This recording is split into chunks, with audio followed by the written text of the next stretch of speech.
नमस्कार दोस्तों, fly lady baby steps के 17 दिन हो चुके हैं और आज हैं हम 18वें दिन पर। इन 17 दिन में हमने देखा कि अपने कामों को, अपने रूटीन को किस तरह से व्यवस्थित करें जिससे हमारे घर के काम भी अच्छे से हो पाए और हम अपने आप के लिए भी समय निकाल पाएं। तो इन 17 दिनों में आपने जो भी सीखा उन्हीं का कुछ मिला जुला और कुछ ऐसे आज्ञा पत्र हैं आज के दिन के लिए, कुछ नियम हैं या कुछ 11 कमांडमेंट्स कह सकते हैं। ऐसे कुछ नियम हैं जिनको आप फॉलो करेंगे तो आप और बेहतर ज़िंदगी जीने के लिए और खुशहाल ज़िंदगी जीने के लिए प्रेरित हो सकेंगे और आगे बढ़ सकेंगे। तो चलिए देख लेते हैं कौन से हैं वो कमांडमेंट्स। फर्स्ट कमांडमेंट है keep your sink clean and shiny. Second है कि get dressed in the morning, यानी सुबह आप उठकर तैयार हो जाएं और आपने जो भी रात में पहना है, नाइट वियर है, उसे चेंज कर लें, थोड़े से तैयार हो जाएं। तीसरा है अपने मॉर्निंग रूटीन और अपने जो रात को सोने से पहले का जो भी रूटीन है, नाइट टाइम रूटीन, उनको ठीक से फॉलो करें। यानी जो सुबह आपने सोचा है कि आप जो जो काम करेंगे, जो जगह हॉटस्पॉट है या रूम रेस्क्यू है, जो जो भी आपने सुबह के काम सोचे हैं उनको ठीक तरह से फॉलो करें। और नाइट टाइम रूटीन जो भी आपके हैं, जैसे सिंक को शाइन करना, जो भी आपके रात के हैं, हो सकता है रात को भी आपके हॉटस्पॉट है, वो जो भी आपने तय किए हैं उनको ठीक तरह से फॉलो करें। चौथा है don't allow yourself to be sidetracked by the computer. और पांचवा है कि अगर आपने कोई चीज़ बाहर निकाली है, सपोज कोई बुक पढ़ने के लिए आपने निकाली है, तो ये आपकी जिम्मेदारी है कि उस बुक को वापस उसी जगह पर रखें। यानी ऐसा नहीं कि आपने बुक निकाली, पढ़ी और उसी जगह पर छोड़कर चले गए। इससे आपका घर अस्त व्यस्त होता है, एक एक चीज करके सामान बढ़ते जाते हैं और घर फैलता जाता है। तो जिसने जो चीज बाहर निकाली है उसको वहां पर वापस उसकी जगह पर रखने की जिम्मेदारी स्वयं को लेनी पड़ेगी। और ये चीज आपको घर के दूसरे मेंबर्स को भी सिखानी होगी। जैसे बच्चों को शुरू से सिखाएं कि जो चीज आपने निकाली है उसको व्यवस्थित वापस उसी जगह पर रखें। फिर छठवां नियम ये है कि एक समय में एक ही काम करें, मल्टीटास्किंग करने की कोशिश ना करें। और अगर मल्टीटास्किंग करें भी तो इस तरह से करें कि जिस जगह पे हम हैं, जैसे किचन में हैं, तो वहीं का कुछ काम करें।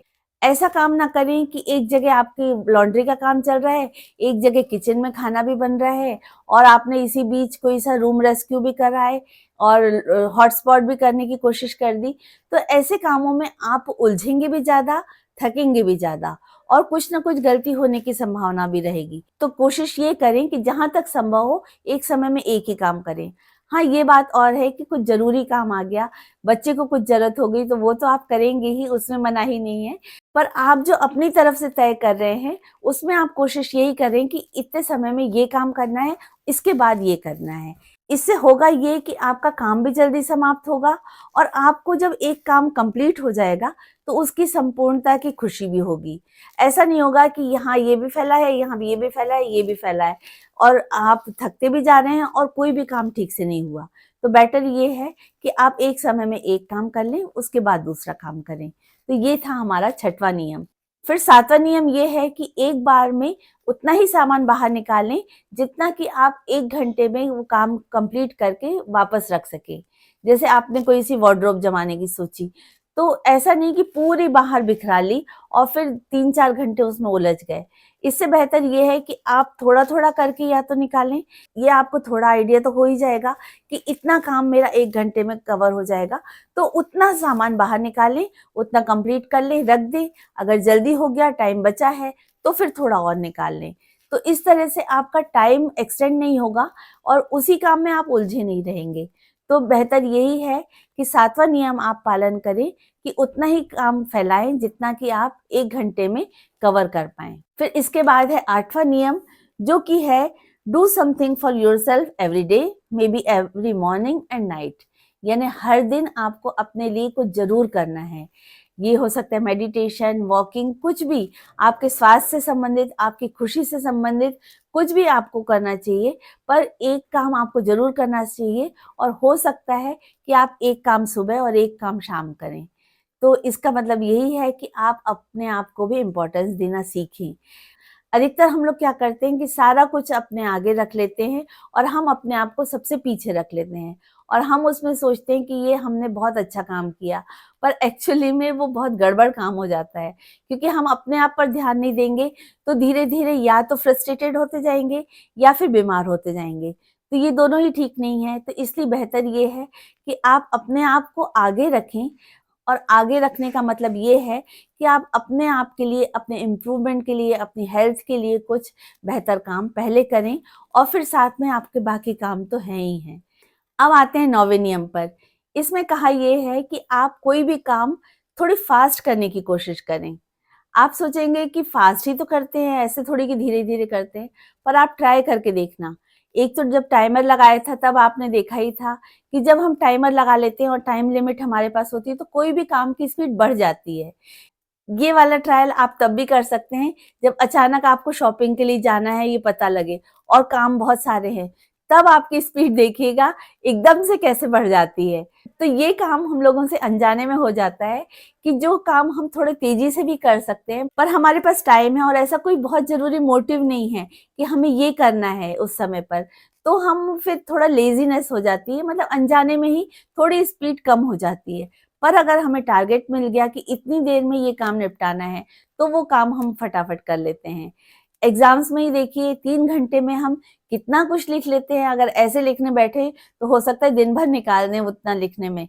पर अगर हमें टाइम मिला है कि 3 घंटे में ही इतना कवर करना है, तो हमारी स्पीड भी बढ़ जाती है, दिमाग भी चलने लगता है और उतना काम फिर हम 3 घंटे में कर भी लेते हैं। तो यही मकसद है इस नियम का कि हम अपने आप को थोड़ा फ़ोर्स करें कि ये काम हमें इतने समय में करना है। तो ये आप भी ट्राई कीजिएगा, अपनी स्पीड बढ़ाने की कोशिश कीजिएगा और इसके लिए हमारे पास टाइमर तो है ही सबसे बढ़िया औज़ार।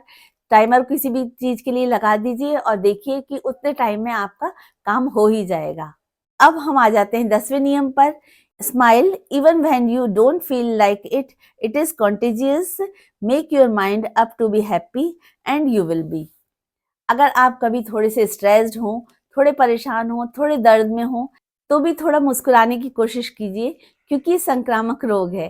तो अगर आप मुस्कुराएँगे, हँसते-मुस्कुराते रहेंगे, तो आपके आसपास का वातावरण भी वैसे ही रहेगा और आप कोशिश करेंगे खुश रहने की, तो और खुश हो जाएँगे और दुखित रहने की कोशिश करेंगे, तो दुःख भी बढ़ता ही जाएगा। तो बेहतर यही है कि हम खुश रहने की कोशिश ज़्यादा करें, भले थोड़ा दर्द हो तो क्या हुआ, हम मुस्कुराएँ। तो मुस्कुराने की आदत डालिए। तो इस नियम में यही है कि मुस्कुराने की आदत डालिए। अब आ गए हैं आखिरी नियम पर। अब मुस्कुरा तो लिए, अब हँस भी दीजिए। 11वां नियम यही है कि आपको कोई दिन ऐसा नहीं जाने देना है कि जब आप हँसे ना हों। खुल के हँसिए, अपने आप को समय दीजिए, पैम्पर कीजिए अपने आप को, अपना ध्यान रखिए, क्योंकि आप ये डिज़र्व करते हैं। आप रहेंगे तभी तक आपका सारा काम है। अपने आप को प्यार कीजिए और फिर खुशी से सारे काम कीजिए। तो यही थे 11 कमेंडमेंट्स फ्लाई लेडी के। आशा करती हूँ आपको ये पसंद आया होगा। तो इसी के साथ ये छोटा-सा वीडियो एंड करना चाहूँगी। अपनी दोस्त संगीता सिटोके को इजाज़त दीजिए। कल फिर मिलेंगे 19वें दिन के चैलेंज के साथ। तब तक के लिए धन्यवाद। जय Shri Krishna. Thanks for watching.